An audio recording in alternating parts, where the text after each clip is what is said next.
Se ainda não me conheces, o meu nome é João Paulo, trabalhei na banca durante 25 anos e agora tornei-me um empreendedor na área da consultoria financeira, em que criei o meu próprio negócio, que é o Tervena Financeiro, e tenho o Poupar, Investir, Lucrar. Já fez 3 anos, podes ter visto no episódio, e aqui falamos de literacia financeira, mercado financeiro, produtos, seguros e muitos outros temas, além de 2 rúbricas que neste momento estão paradas, mas em breve vão voltar em vídeo.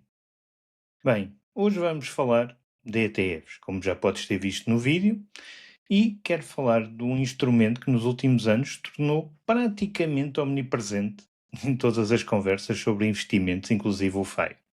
Para muitos, são apresentados como uma solução perfeita. Para outros, quase como um dogma moderno. Se tu investires em ETFs, já está tudo feito, não precisas de mais nada.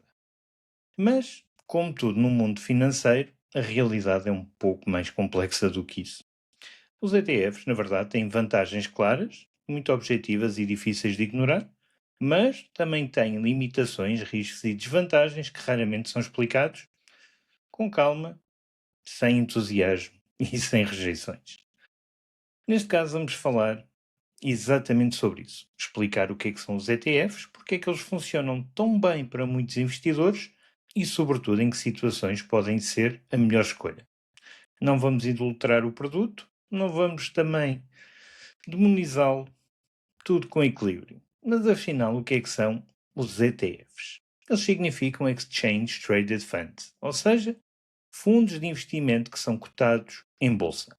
Tal como uma ação, tudo igual. Na prática, um ETF ele replica um índice, um setor ou uma estratégia. É comprado e vendido ao longo do dia, enquanto o mercado estiver aberto. Permite exposição a muitos ativos numa única operação e quando compras um ETF não estás a apostar numa empresa específica, estás a comprar um conjunto de ativos que estão organizados segundo regras pré-definidas pelo mesmo. Esse conjunto pode incluir ações globais, ações de um país ou de uma região, obrigações, imobiliário, setores específicos ou até estratégias um pouco mais complexas do que isso. E isto leva a uma ideia central que convém desde já fixarmos. Quando compras um ETF, estás a aceitar o desempenho médio daquilo que ele replica. Nem mais, nem menos. Um ETF é, acima de tudo, uma ferramenta de exposição ampla e bem estruturada. E porquê é que os ETFs ganharam tanta popularidade nos últimos anos? A resposta é extremamente simples e curta. É eficiente. Durante décadas, investir de uma forma diversificada exigia um capital elevado, acesso a gestores profissionais e a conhecimentos técnicos profundos. Para a maioria das pessoas, isso era simplesmente inacessível. E os ETFs mudaram completamente este cenário. Hoje, com montantes muito baixos, qualquer investidor consegue diversificar globalmente, reduzir riscos específicos e investir de uma forma disciplinada e repetível.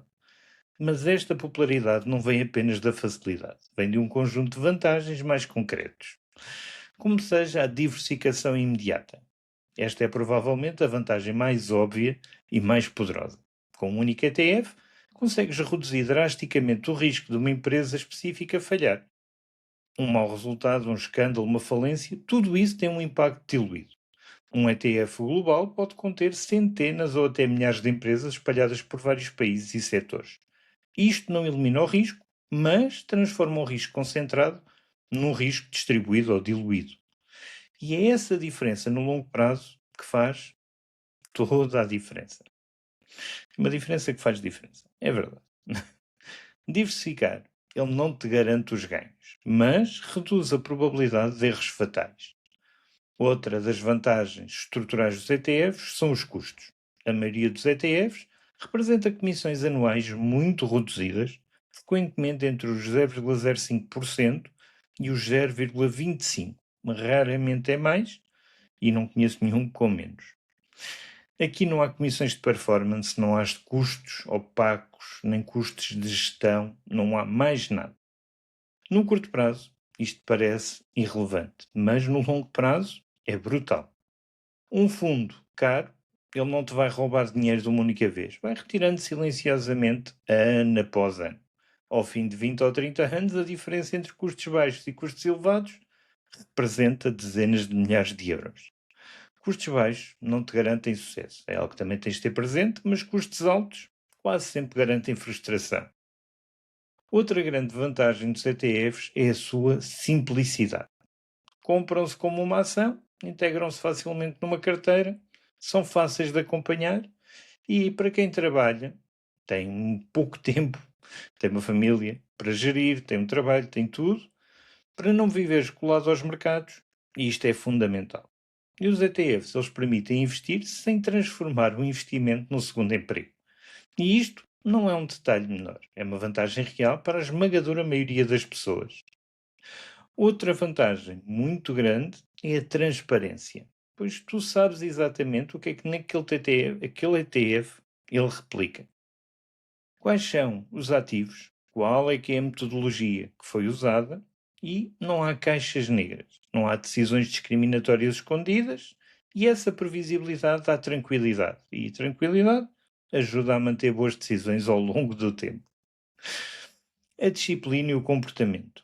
Esta é uma das vantagens menos faladas, mas talvez, pelo menos para mim, das mais importantes. Pois os ETFs eles ajudam-te a reduzir decisões emocionais, evitar trading excessivo, manter uma estratégia consistente. Quem investe maioritariamente através de ETFs tende a mexer menos na carteira e quem mexe menos tende a errar menos. No longo prazo, o comportamento pesa tanto ou mais do que a escolha dos ativos. ETFs não tornam ninguém mais inteligente, mas ajudam muitas pessoas a não fazer asneiras. Mas nem tudo são vantagens. Agora chegamos à parte que raramente aparece nos vídeos. Os ETFs eles não são perfeitos e ignorar isso é um erro muito sério. A primeira desvantagem é o retorno médio. E é mesmo isso. Quando investes no ETF, tu aceitas o retorno médio do mercado que ele replica. Não vais bater significativamente o mercado, nunca vais apanhar sozinho o grande vencedor. Para muitos investidores, isto é ótimo. Para outros, pode ser frustrante. Os ETFs, eles trocam o potencial de auto-performance por simplicidade e consistência. O retorno médio não é mau, mas não é emocionante. Por mim, falo. Outra desvantagem para mim é a falta do controle individual. No ETF, tu não escolhes empresas. Aceitas o pacote completo, entram as boas empresas e as más também lá estão. Se tens convicções fortes, preferências éticas muito específicas ou análises próprias, um ETF pode parecer impessoal demais. Pois no ETF abdicas do controle em troca da eficiência. Outro risco é a concentração escondida. Nem todos os ETFs são assim tão diversificados como parecem. Alguns índices têm um peso enorme concentrado em poucas empresas. À superfície parecem diversificados, na prática dependem de meia dúzia de nomes. E isto cria uma falsa sensação de segurança. Diversificação verdadeira não é quantidade de ativos, é equilíbrio de pesos.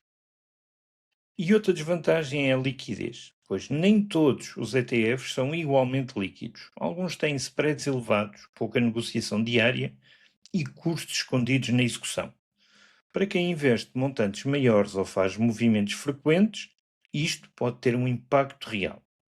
E os ETFs, eles não são todos iguais, e tratar como se fossem é um erro. Outra desvantagem é a complacência do investidor. E esta desvantagem é extremamente subtil, mas muito importante. Os ETFs podem levar a excessos de passividade. A ideia do comprar e esquecer pode transformar-se em comprar e não pensar. Investir em ETFs não elimina a necessidade de acompanhamento, de rever e ajustar.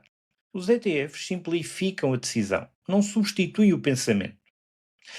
E como seguimento disto, os ETFs eles não substituem tudo. Os ETFs eles são ferramentas, não são uma religião. Uma carteira equilibrada pode incluir ETFs com uma base estrutural, ações individuais para convicções, obrigações para estabilidade e outros ativos para objetivos específicos. O erro não está em usar ETFs. O erro está em achar que um único ETF resolve tudo para toda a gente. Não resolve. E para quem faz mais sentido os ETFs? Os ETFs eles tendem a funcionar muito bem para investidores de longo prazo, para quem valoriza a simplicidade, quem quer disciplina, quem não quer uma gestão ativa constante, mas podem não ser ideais para traders ativos, para investidores muito concentrados, para quem procura retornos acima da média via stock picking, e não há instrumentos universais. Há instrumentos adequados e contextos diferentes. A pergunta certa não é um ETF, sim ou não. A pergunta certa é outra. Qual o papel dos ETFs na tua estratégia? É a base da carteira? É um complemento ou um único instrumento? A resposta depende de objetivos, perfil de risco, horizonte temporal e, muito importante, da tua disponibilidade emocional para lidar com a volatilidade. Não é sobre o produto, é sobre a pessoa.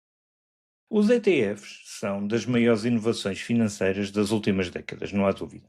Funcionam muito bem quando usados com consciência, criam problemas quando usados cegamente e, se usados de uma forma informada, podem ser uma base sólida para a construção de um património. Se usados como solução mágica, criam falsas expectativas e frustrações. Os ETFs, eles não são bons nem maus. São ferramentas. E como qualquer ferramenta, o resultado depende de quem o usa. Obrigado por veres até ao final e, como sempre, poupar é o início, investir é o caminho, mas lucrar, esse é mesmo o nosso objetivo.